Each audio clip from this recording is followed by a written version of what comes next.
Hi students, it's Faisal. Have a good day. இப்போ TN plus 2 மேத்தமெட்டிக்ஸ்ல example 11.14 என்னன்னு சொல்லி பார்க்க போறோம். ஓகே, கொஸ்டின் என்ன அப்படின்னா the probability density function நிகழ்தகவு அடர்த்தி சார்பு small f of x கொடுத்தாச்சு of a random variable x. சரிங்களா, small f of x கொடுத்துட்டாங்க. அது வந்து 1,5 அப்படிங்கிற இன்டர்வல்ல டிஃபைன் ஆயிருக்கு. சரிங்களா, 1,5 அப்படிங்கிற இன்டர்வல் டிஃபைன் ஆயிருக்கு. So small f of x கொடுத்துட்டு ஃபைண்ட் டிஸ்ட்ரிபியூஷன் ஃபங்க்ஷன் பரவல் சார்பு டிஸ்ட்ரிபியூஷன் ஃபங்க்ஷன் அப்படின்னு என்ன அர்த்தம்? Capital F of x. சரிங்களா, அப்போ ஸ்மால் எஃப் ஆஃப் எக்ஸ் கொடுத்துட்டு கேபிட்டல் எஃப் ஆஃப் எக்ஸ் கண்டுபிடிக்க சொல்லியிருக்காங்க. அதுக்கப்புறம் capital F of x small f of x ஏதாவது ஒன்று யூஸ் பண்ணி P of x less than 3, P of 2 less than x less than 4, P of 3 less than R X இந்த value தான் கண்டுபிடிக்க சொல்லியிருக்காங்க. ஓகே, இந்த எல்லா டேர்ம்ஸோட வேல்யூவையும் கண்டுபிடிக்க சொல்லியிருக்காங்க. முதல்ல ஸ்மால் எஃப் ஆஃப் எக்ஸ்ல இருந்து கேபிட்டல் எஃப் ஆஃப் எக்ஸ் கண்டுபிடிக்க பார்ப்போமா? ஸோ முதல்ல கிவன் கொடுக்கப்பட்டது ஸ்மால் எஃப் ஆஃப் எக்ஸ் எழுதிக்கோங்க பார்க்கலாம். Equal to K for 1 less than or equal to X less than or equal to 5, 0 for அதர்வைஸ்னா மற்றவை அப்படின்னு எழுதிக்கலாம், மற்ற மதிப்புகளுக்கு. ஓகேங்களா, இதான் ஸ்மால் எஃப் ஆஃப் எக்ஸ். இப்போ நம்ம என்ன செய்யணும் அப்படின்னு சொன்னா, இதுல ஒரு k அப்படின்னு சொல்லிட்டு ஒரு வேல்யூ இருக்கு இல்லையா, முதல்ல இந்த k இனுடைய மதிப்பு என்னன்னு கண்டுபிடிக்கணும். இந்த k யோட மதிப்பு கண்டுபிடிக்கிறதுக்கு நமக்கு தெரியும், we know that இது ஒரு தொடர்ச்சியான சார்பு. 1 ல இருந்து 5 வரைக்கும் இன்டர்வல் தொடர்ச்சியா இருக்கு. ஒண்ணு இன்னொன்னு அவனே சொல்லிட்டான் டென்சிட்டி ஃபங்க்ஷன் அடர்த்தி சார்புன்னு சொல்லியிருக்காங்க. அப்ப அடர்த்தி சார்பு அப்படின்னாலே தொடர்ச்சியான சார்பு, கண்டினியூஸ் ரேண்டம் வேரியபிள் தான். ஸோ இப்போ கண்டினியூஸ் ரேண்டம் வேரியபிளா இருந்துச்சு அப்படின்னு சொன்னா அதனுடைய டோட்டல் ப்ராபபிலிட்டி வழி, அதாவது integral from -∞ to +∞ f of x dx ஓட வேல்யூ ஈக்குவல் டு 1 தானா? இந்த k ஓட வேல்யூ கண்டுபிடிக்கிறதுக்கு integral -∞ to +∞ f of x dx ஒட்டுமொத்த இன்டர்வல்ல f of x dx integrate பண்ணோம்னா எனக்கு ஆன்சர் 1 தான் கிடைக்கும். இதே நம்ம டிஸ்கிரீட் ரேண்டம் வேரியபிள் தனி நிலை சார்பா இருக்கிறப்ப என்ன செஞ்சிருப்போம்? சம்மேஷன் எல்லா வேல்யூட ப்ராபபிலிட்டி கூட்டிட்டு ஈக்குவல் டு 1 ன்னு போட்டுருப்போம். எல்லா ப்ராபபிலிட்டியும் ஆட் பண்ணா ஈக்குவல் டு 1 கிடைக்கும்னு வச்சுட்டு அதுல இருந்து k கண்டுபிடிப்போம். இங்க வந்து மொத்தத்தை இன்டகிரேட் பண்ணணும். சரிங்களா, இப்போ இன்டகிரேட் பண்றதா இருந்தா என்னோட இன்டர்வல் ஒன்லி 1 to 5 வரைக்கும் மட்டும்தான் டிஃபைன் ஆயிருக்கு. 1க்கு லெஃப்ட்லயும் 0, 1க்கு ரைட்ல 0. அப்போ 1க்கு லெஃப்ட்ல அப்படின்னா 1ல இருந்து -∞ வரைக்கும் 0, 5க்கு ரைட்ல அப்படின்னா 5ல இருந்து +∞ வரைக்கும் 0. அப்ப அந்த ரெண்டு இன்டர்வல்லையும் ஏற்கனவே 0 ஆயிரும். ஸோ டேரக்டா என்ன செய்யறேன், இந்த இன்டெகிரல் வேல்யூ அப்படியே சப்ஸ்டிட் பண்ணிக்கிறேன். இந்த இன்டெகிரல் லிமிட் இருக்கு இல்லையா, இந்த லிமிட் அப்படியே நாங்க எழுதிக்கிறேன். அப்ப இன்டெகிரல் -∞ to +∞ என்னவா ஆயிரும் அப்படின்னு சொன்னா இன்டெகிரல் 1 to 5 ஆயிரும். இதுல மட்டும்தான் ஃபங்க்ஷன் டிஃபைன் ஆயிருக்கு. சரிங்களா, 1 to 5.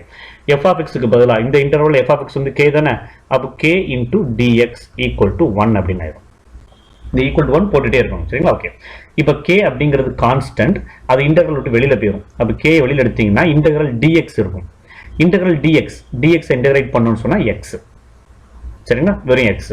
அப்போ 1 to 5 equal to 1. ஓகேவா, ரைட். இப்போ அடுத்து என்ன செய்யலாம், k வச்சுட்டு இப்போ லிமிட் அப்ளை பண்ணீங்கன்னா முதல்ல அப்பர் லிமிட் அப்ளை பண்ணீங்கன்னா 5 மைனஸ் லோயர் லிமிட் அப்ளை பண்ணீங்கன்னா 1, எக்ஸுக்கு பதிலாக அப்பர் லிமிட் அப்புறம் மைனஸ் போட்டு லோயர் லிமிட் போட்டீங்கன்னா equal to 1.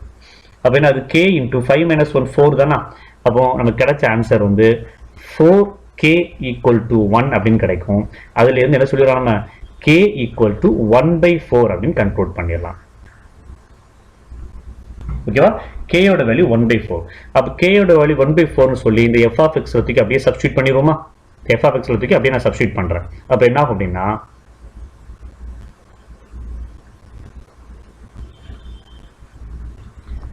therefore f of x equal to k க்கு பதிலா 1/4 for 1 less than or equal to x less than or equal to 5, 0 for otherwise மற்றவை, மற்ற மதிப்புகளுக்கு 0. இப்போ இதுதான் நம்மளுடைய f of x.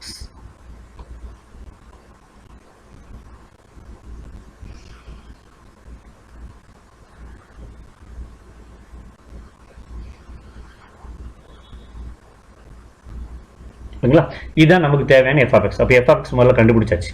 f of x ல k யோட வேல்யூ கண்டுபிடிச்சு சப்ஸ்டிட் பண்ணிட்டோம். ஸோ முதல்ல f of x என்ன அப்படிங்கிறத தெளிவாக ஃபைண்ட் அவுட் பண்ணிட்டோம். இதுக்கு அப்புறமா தான் என்ன செய்ய போறோம், நம்ம பரவல் சார்பு ப்ராபபிலிட்டி டென்சிட்டி ஃபங்க்ஷன் கண்டுபிடிக்க போறோம். சரிங்களா, ஸோ முதல்ல கொடுத்த f of x ல ஒரு k அப்படின்னு சொல்லிட்டு ஒரு கான்ஸ்டன்ட் இருந்துச்சு. அந்த கான்ஸ்டன்ட் என்ன அப்படின்னு கண்டுபிடிச்சிருக்கோம். இந்த k அப்படின்னு ஒரு கான்ஸ்டன்ட் இருக்கு இல்லையா, இந்த k யோட வேல்யூ என்னன்னு முதல்ல கண்டுபிடிச்சிருக்கோம். இதை கண்டுபிடிச்ச பின்னாடி என்ன செய்ய போறோம், நம்ம பரவல் சார்பு டிஸ்ட்ரிபியூஷன் ஃபங்க்ஷன் கேபிட்டல் f என்னன்னு கண்டுபிடிக்க போறோம். சரிங்களா, இப்போ ஸ்மால் f தெரிஞ்சா கேபிட்டல் f கண்டுபிடிக்க நம்ம ஏற்கனவே ஒரு ப்ராப்ளம் சால்வ் பண்ணியிருக்கோம். சரிங்களா, எக்ஸாம்பிள் 11.12 பார்த்துருக்கோம். எக்ஸாம்பிள் 11.12ல ஸ்மால் எஃப் கொடுத்து கேபிட்டல் எஃப் எப்படி சால்வ் பண்ணலாம்னு பார்த்துருக்கோம். பார்க்காதவங்க அதனுடைய லிங்க் கீழே டிஸ்கிரிப்ஷன்ல கொடுக்குற அந்த வீடியோ ஒரு தடவை பார்த்துக்கோங்க. ஓகே, இப்போ நம்ம சால்வ் பண்ண என்ன ஆகும் அப்படின்னு சொன்னா, ஓகே என்ன செய்யறோம்னா ஒரு இன்டர்வல் எடுத்துக்கோங்க. நீங்க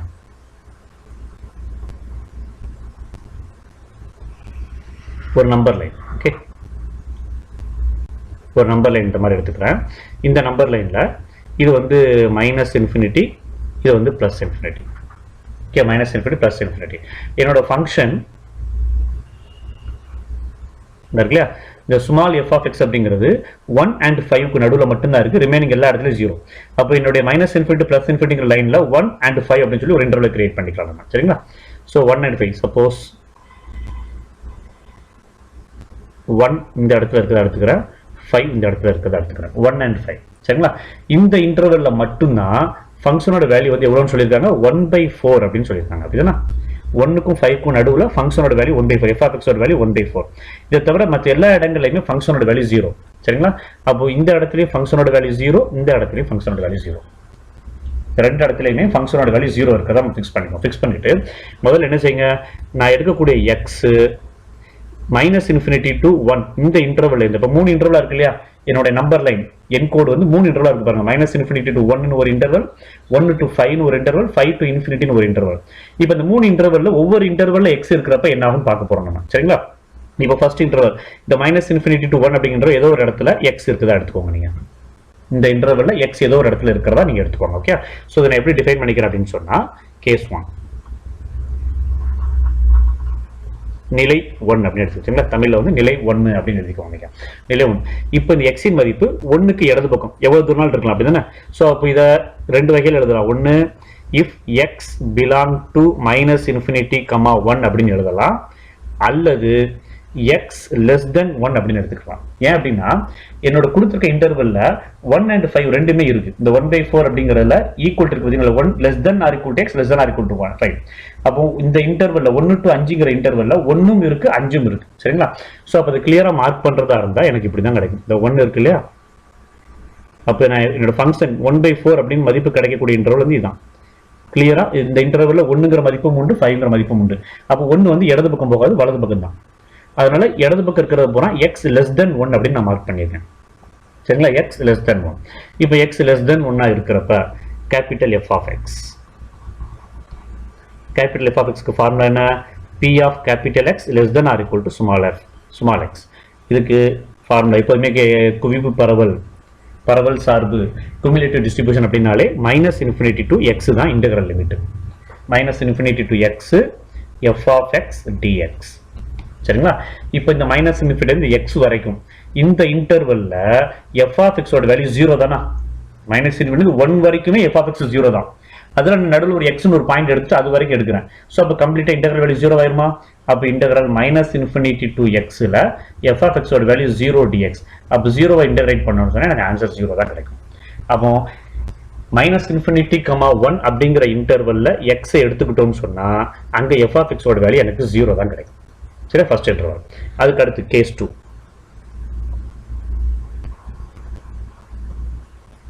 சரிங்களா? செகண்ட் கேஸ் என்ன செய்ய போறேன், இஃப் எக்ஸ் பிலாங் டு 1, 5 பாருங்க, க்ளோஸ்ட் பிராக்கெட் போடுறேன். இந்த இன்டர்வல் எக்ஸ் இருந்தா,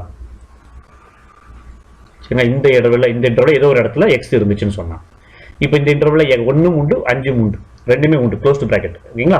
ஸோ அதனால இங்கேயும் க்ளோஸ்ட் பிராக்கெட் 1, 5. இதை இப்படியும் எழுதலாம், இந்த மாதிரி எழுதலாம். 1 less than or equal to x less than or equal to 5 இப்படி நீங்க எழுதிக்கலாம்.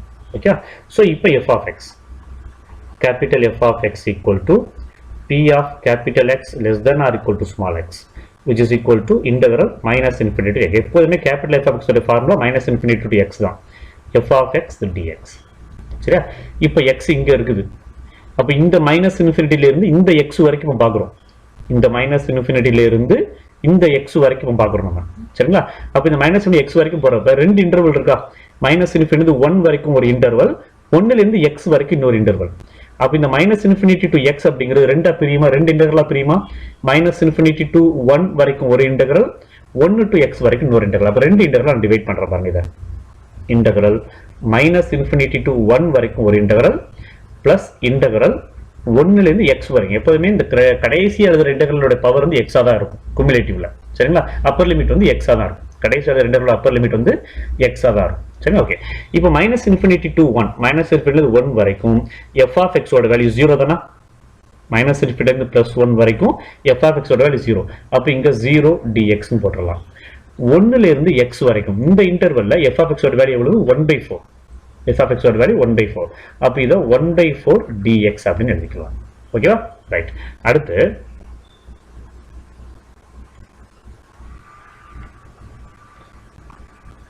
இப்போ பாருங்க 0 into dx இந்த இன்டர்வல் வேல்யூ மொத்தமா 0 ஆயிரும். பிளஸ் இப்போ இந்த 1/4ங்கிறது கான்ஸ்டன்ட், இன்டர்வல் விட்டு வெளியில போயிடும். அப்போ வெறுமனே இன்டெக்ரல் dx மட்டும் தான் இருக்கும். இன்டெக்ரல் dx மட்டும் தான் மிச்சம் இருக்கும். சரிங்களா? இன்டெக்ரல் dx ஓட வேல்யூ x. அதுக்கு லிமிட் வந்து 1ல இருந்து x வரைக்கும். சரிங்களா? ஓகே. இப்போ இந்த 0 விட்டுறலாம். இந்த 1/4 அப்படியே இருக்கும். இப்போ x-க்கு பதிலா x-ஐ சப்ஸ்டிட் பண்ண அப்பர் லிமிட் போடுறோம் இல்லையா? x-க்கு பதிலா x-ஐ சப்ஸ்டிட் பண்ண போறோம். அகைன் x தான் வரும். மைனஸ் லோயர் லிமிட் 1 ன்னு போட்டோம்னா 1. x-க்கு பதிலா 1 ன்னு போட்டா 1. சரிங்களா? அப்போ இப்போ f of x.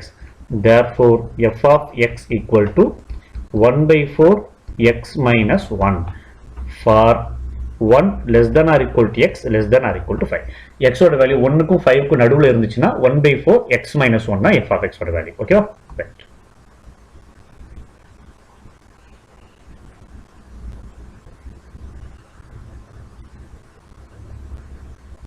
Okay, second case முடிஞ்சது.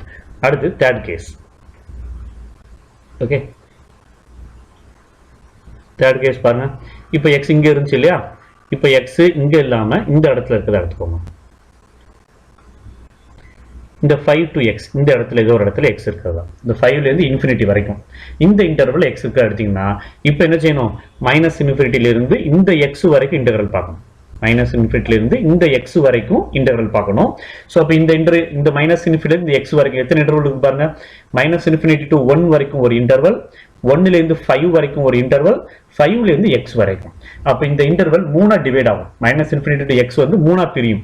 மைனஸ் இன்ஃபினிட்டி டு 1 வரைக்கும் ஒரு இன்டர்வல் ஆகும், 1ல இருந்து 5 வரைக்கும் வேற ஒரு இன்டர்வல் ஆகும், 5ல இருந்து x வரைக்கும் வேற ஒரு இன்டர்வல் ஆகும். 3 இன்டர்வலா நமக்கு டிவைட் ஆகும். Okay, right.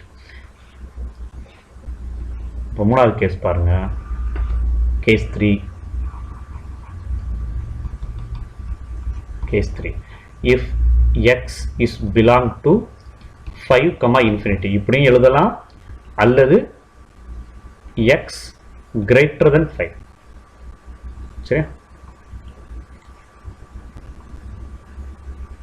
x ஓட மதிப்பு 5 விட பெருசா இருக்கு. இப்படி ரெண்டு எப்படினா சொல்லிக்கலாம். சரிங்களா? 5 விட பெருசு அல்லது 5, infinity ரெண்டுமே கரெக்ட் தான். இப்படி இருந்துச்சு அப்படின்னு சொன்னா capital F of x equal to P of capital X less than or equal to small x equal to integral from minus infinity to x f of x dx. இப்போ இந்த minus infinity to x இருக்கு இல்லையா? இது எத்தனை கேஸா divide ஆகும்? உடையும். எத்தனை கேஸா பிரியும் அப்படின்னு சொன்னா equal to integral minus infinity இருந்து 1 வரைக்கும் ஒரு integral plus integral 1ல இருந்து 5 வரைக்கும் ஒரு integral plus integral 5ல இருந்து x வரைக்கும். எப்போதுமே கடைசி இன்டெக்ரலோட டாப் லிமிட் என்னவா தான் இருக்கும்? நமக்கு x ஆ தான் இருக்கும். சரிங்களா? 5ல இருந்து x வரைக்கும். ஓகேவா? 5ல இருந்து x வரைக்கும். நம்ம எடுத்த இன்டர்வலை பாருங்க. மைனஸ் இன்ஃபினிட்டி இருந்து 1 வரைக்கும் ஒரு இன்டர்வல், 1ல இருந்து 5 வரைக்கும் ஒரு இன்டர்வல், 5ல இருந்து இந்த x வரைக்கும் தான் எடுக்கணும். இன்ஃபினிட்டி வரைக்கும் போடக்கூடாது. சரிங்களா? கடைசி இன்டர்வல்ல 5ல இருந்து x வரைக்கும். எப்போதுமே குமுலேட்டிவ் டிஸ்ட்ரிபியூஷன்ல கடைசி இன்டர்வலினுடைய அப்பர் லிமிட் x தான் இருக்கும். கடைசி நம்ம எந்த இன்டெக்ரல் எடுக்கோமோ அதனுடைய அப்பர் லிமிட் வந்து x தான் இருக்கும். Okay, right. இப்போ இதுல பாருங்க, மைனஸ் இன்ஃபினிட்டி டு 1ல ஃபங்க்ஷன் வேல்யூ 0 தான். அப்போ 0 dx ன்னு போடலாம். 1ல இருந்து 5 வரைக்கும் ஃபங்க்ஷன் வேல்யூ 1/4. அப்போ 1/4 dx ன்னு போட்டுக்கலாம். 5ல இருந்து x வரைக்கும் அகைன் ஃபங்க்ஷன் வேல்யூ 0 தான், 0 dx. முதல் இன்டர்வல்ல 0, இரண்டாவது இன்டர்வல்ல 1/4, மூணாவது இன்டர்வல்ல 0. ஓகேங்களா? ரைட். இப்போ இது அப்புறம் இன்டகிரேட் பண்ணணும்னு வச்சுக்கோங்க. இன்டகிரேட் பண்ண அப்படின்னு சொன்னா ஃபர்ஸ்ட் 0 into dx இன்டகிரேட் பண்ணா 0 ஆயிரும். பிளஸ் அந்த 1/4 வெளியில வச்சுட்டு இன்டகிரல் dx பண்ணா x லிமிட் வந்து 1 to 5. ஓகேங்களா? பிளஸ் இந்த மூணாவது இன்டகிரல் அதுவும் 0 dx இன்டகிரேட் பண்ணா 0. ஓகேவா? இப்போ 1/4 x ஓட லிமிட் வந்து 1 to 5 மட்டும் இருக்கு இல்லையா? அப்போ 1/4 வச்சுட்டு முதல்ல அப்பர் லிமிட் x க்கு பதிலா 5 அப்ளை பண்றேன். 5 அப்புறம் ஒரு மைனஸ் போட்டு லோயர் லிமிட் 1 போட்டீங்கன்னா 1. அப்போ என்ன கிடைக்கும்? 1/4 into 4 கிடைக்கும். இந்த 4 and 4 கட் பண்ணியாச்சுன்னா ஆன்சர் வந்து 1. அப்போ therefore என்ன சொல்லிடலாம்? capital F of x ஓட value 1 for x greater than 5.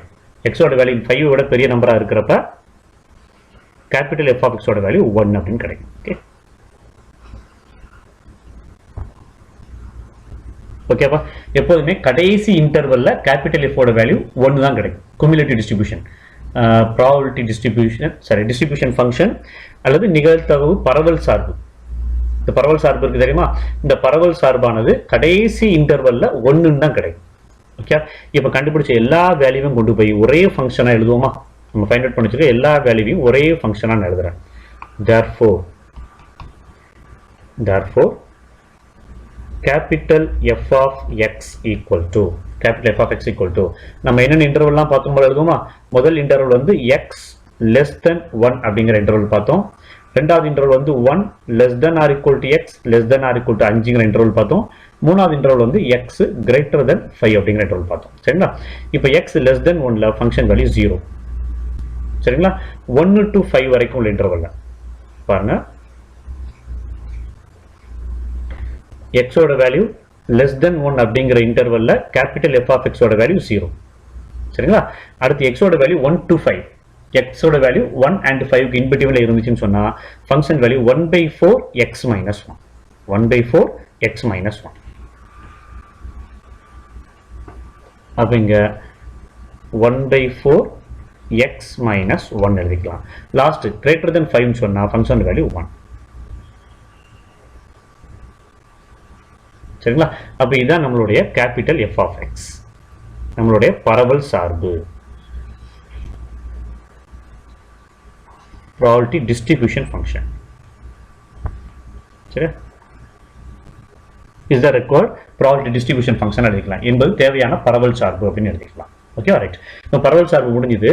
இப்போ இதோட சேர்த்து இன்னொன்று என்ன கேட்டிருக்காங்க அவங்க கொஸ்டின்ல? சப்டிஷன் 1 முடிஞ்சது இல்லையா? சப்டிஷன் 2 x less than 3 கண்டுபிடிக்கணும். அப்புறம் x ஓட வேல்யூ 2 and 4 கண்டுபிடிக்கணும். அப்புறம் 3 less than or equal to x கண்டுபிடிக்கணும். சரிங்களா? முதல்ல x less than 3 கண்டுபிடிக்குமா? x less than 3. ரெண்டாவது submission p of x less than 3. சரிங்களா?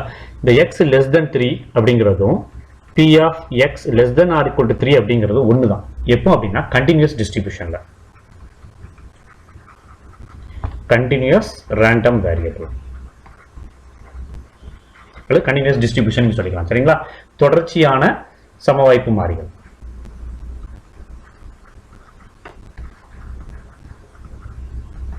தொடர்ச்சியான சமவாய்ப்பு மாறிகள் அப்படிங்கிறதுனால இந்த e less than or equal to 1 continuous இன்டர்வலை பொறுத்த வரைக்கும் இங்க less than or equal to ரெண்டுமே ப்ராபபிலிட்டி வேல்யூ 1 தான் கிடைக்கும். டிஸ்கிரீட்டா இருந்தா இப்படி பண்ண முடியாது. டிஸ்கிரீட்னா less than வேற, less than or equal to வேற. தனிநிலை நிகழ்தகவா இருந்துச்சுன்னு சொன்னா less than வேற, less than or equal to வேற. சரிங்களா? கண்டினியூஸ் ப்ராபபிலிட்டி அப்படிங்கிறதுனால ஓகே, இதை கூட நம்ம இப்படி எழுதிக்கலாம். இந்த மாதிரி சொல்லலாங்க. Since capital F of x is continuous. சரிங்களா? கேபிட்டல் F of x ஆனது தொடர்ச்சியானது. தொடர்ச்சியானது அப்படிங்கிறப்ப இந்த less than or equal எல்லாமே சமமா இருக்கும். தனிநிலையா இருந்துச்சுன்னு சொன்னா, தனிநிலை நிகழ்தகவா இருந்துச்சுன்னா less than வேற, less than or equal to வேற. less than 3 உள்ள வராது, less than or equal to தான் 3 உள்ள வரும். சரிங்களா? இங்க வந்து அப்படி கிடையாது. less than 3 less than or equal to ரெண்டுமே ஒண்ணுதான். நமக்கு தெரியும் p of x less than or equal to 3 அப்படின்னா அது f of 3 ன்னு சொல்லிக்கலாம். அப்படிதானே? இதுக்கு முந்தின ஸ்லைடு பூரா பார்த்தோம் இல்லையா? இந்த ஸ்லைட்ல பூராமே ப்ராபபிலிட்டி கண்டுபிடிக்கிறப்ப பாருங்க, f of x அப்படிங்கிறது p of x less than or equal to x. x less than or equal to x னா f of x சொல்லிக்கலாம். அப்ப x less than or equal to 3 அப்படின்னா அதை f of 3 நம்ம சொல்லிக்கலாம். சரிங்களா? அந்த பேசிக்ல x less than or equal to 3 நான் f of 3 ன்னு சொல்லிக்கலாம். அப்ப f of 3 னா கேபிட்டல் F ல 3 எங்க வருதோ, கேபிட்டல் F ல 3 எந்த இன்டர்வல்ல வருதோ அந்த இன்டர்வல்ல ஃபங்க்ஷன் வேல்யூ என்னன்னு பார்க்கணும். சரிங்களா? ஓகே, இப்போ கேபிட்டல் F பாருங்க, இதான கேபிட்டல் F. கேபிட்டல் F ல 3 எங்க வரும்? இந்த இன்டர்வல் வருமா? 1 and 5 க்கு நடுவுல வரும். அப்ப இந்த இன்டர்வல்ல ஃபங்க்ஷனோட வேல்யூ என்னது? 1/4 x minus 1 தானா? அப்ப இந்த 1/4 x minus 1 ல x க்கு பதிலா 3 ன்னு போடுங்க. இந்த 1/4 x minus 1 ல x க்கு பதிலா 3 தான எடுத்துக்கணும். நம்ம 3 எங்க போடுங்க? அப்ப என்ன ஆகும்? 1/4 3 minus 1 அப்படினு கிடைக்கும். சரியா? சோ அப்ப இதோட ஆன்சர் வந்து 1 by 4 3 minus 1. அப்போ 1 by 4 into 3 minus 1 2 தானா, 2 and 4 கட் பண்ணீங்கன்னா 2. அப்போ ஆன்சர் வந்து 1 by 2. அப்போ P of x less than 3. P of x less than 3 ஓட வேல்யூ வந்து 1 by 2 சொல்லி ப்ராப்ளத்தை கம்ப்ளீட் பண்ணிடலாம். ஓகே, இந்த சப்டிவிஷன் முடிச்சிடலாம். ஓகே, அதுக்கு அடுத்த சப்டிவிஷன், தேர்ட் சப்டிவிஷன் என்ன கொடுத்துருக்காங்க? P of x, P of 2 less than x less than 4. அதானா P of 2 less than x less than 4 என்னன்னு கேட்டிருக்காங்க. ஓகே, ஸோ அப்போ என்ன செய்யலாம்? நமக்கு இந்த P of 2 less than x less than 4 இப்படி எழுதிக்கலாமா? P of 2 less than or equal to x less than or equal to 4. ஏன்? f of x is continuous. Since f of x is continuous, f of x continuous அப்படிங்கிறதுனால less than போட்டாலும் சரி less than or equal to போட்டாலும் சரி ரெண்டும் ஒன்று தான். சரிங்களா? ஸோ அப்போ இப்போ என்ன செய்யலாம் பாருங்க, இந்த less than P of a less than or equal to x less than or equal to p ஃபார்ம்ல இருக்கா? P of a less than or equal to x less than or equal to p அப்படின்னாக நம்ம f of b minus f of a ன்னு எழுதிக்கலாம். f of b வந்து 4, f of a வந்து 2. சரிங்களா? f of 4, f of 2. f of 4 அப்படின்னா f of x ல 4 எங்க வரும்னு பாருங்க. இந்த இன்டர்வல்லாம் வருமா? 1க்கும் 5க்கும் நடுவுல தான் 4 வரும். அப்போ 4க்கு நேர ஃபங்க்ஷன் வேல்யூ என்னவோ அதுல x க்கு பதிலா 4 ன்னு போடுங்க. அப்போ 1 by 4 4 minus 1. சரியா? 1 by 4 4 minus 1. அதே மாதிரி f of 2 2வும் அதே இன்டர்வல்ல தான் வரும். ஸோ அப்போ இங்கே x க்கு பதிலா 2 போட்டிங்கன்னா 1 by 4 2 minus 1 அப்படின்னு கிடைக்கும். Okay, 1 by 4 2 minus 1. ஓகேவா? 1 by 4 2 minus 1. இப்போ இதை சிம்பிளிஃபை பண்ணோம் அப்படின்னு சொன்னா இங்க ஒரு 1 by 4 இருக்கு, இங்க ஒரு 1 by 4 இருக்கு. சரிங்களா? இப்படி எழுதும் 1 by 4 4 minus 1 வந்து ஒரு 3 ஆயிரும். மைனஸ் இங்க ஒரு 1 by 4 2 minus 1 வந்து 1 ஆயிரும். ரெண்டுக்குமே டினாமினேட்டர் சேமா இருக்கிறதுனால நியூமரேட்டர் டைரக்டா கழிக்கலாமா? சப்ட்ராக்ட் பண்ணலாம். அப்போ 3 minus 1 by 4. நியூமரேட்டர் வந்து இங்க 3 இங்க 1. 3 minus 1 by 4 equal to 2 by 4. 2 and 4 cut பண்ணியாச்சுன்னா 1 by 2. சரியா? 2 and 4 கட் பண்ணியாச்சுன்னா 1 by 2. அப்ப என்ன சொல்லிடலாம்? therefore P of 2 less than x less than 4 ஓட வேல்யூ 1 by 2. இந்த கண்டினியூஸ்ல இது ஒரு அட்வான்டேஜ் பா. என்ன அப்படின்னா less than இருந்துச்சுன்னா அது less than or equal to நம்ம எடுத்துக்கலாம், தப்பு கிடையாது. ஏன்னா நம்ம இன்டகிரேட் தான் பண்ண போறோம் இங்க. சரி, அதனால தப்பு கிடையாது. ஓகே, இப்போ இதே போல சார் இப்படி தான் f வச்சு கேபிட்டல் f தான் செய்யணும்னா கிடையாது. இதே போல தான் நீங்க இன்னொரு மெத்தட்ல இப்படியும் செய்யலாம். 2 less than or equal to x less than or equal to 4 தானே இருக்கு.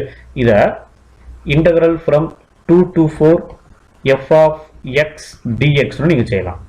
இப்போ ஸ்மால் f of x போடணும். ஸ்மால் f of x வந்து நம்ம என்ன கண்டுபிடிச்சிருக்கோம்? ஸ்மால் f of x ஓட வேல்யூ வந்து 1 by 4 னு கண்டுபிடிச்சிருக்கோம் இல்லையா? அப்போ 2 to 4 டைரக்டா 1 by 4 போட்டு நீங்க இன்டகிரேட் பண்ணி ஆன்சர் கொண்டு வரலாம். இங்க என்ன செய்யலாம்? ஸ்மால் f of x போல 1 by 4 போடுவீங்க. அப்போ 1 by 4 இன்டகிரேட் வெளியில போகும். 1 by 4 into x dx னு கிடைக்கும். 1 by 4 into dx னு கிடைக்கும்.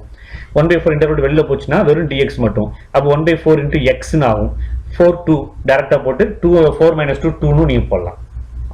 2 வெளியில ஒரு 1 by 4 இருக்கு இல்லையா? அப்போ 2 by 4 ஒரு 1 by 2 ஆன்சர் அப்படியே நீங்க கொண்டு வரலாம். சரிங்களா? ரெண்டுமே கரெக்ட் தான், ரெண்டு ஆன்சருமே கரெக்ட் தான். ஓகே, அதுக்கு அடுத்து மூணாவது ஸ்டேட்மெண்ட் என்ன கொடுத்துருக்காங்க அப்படின்னு சொன்னா third subdivision P of 3 less than or equal to x. இந்த 3 less than or equal to x ங்கற இப்படி எழுதிக்கலாமா? P of இங்க x னு கேபிட்டல் x னு P of x greater than or equal to 3 னு சொல்லிக்கலாம். சரினா? P of x greater than or equal to 3. Okay, இப்போ இத solve பண்ண என்ன செஞ்சிரோம்? அந்த greater than or equal to 3 இருக்கு இல்லையா? இத சால்வ் பண்றதுக்கு நம்ம ஏற்கனவே தெரியும் greater than என்ன செய்வோம்? நம்ம 1 minus P of x less than 3 எழுதிக்கோமா?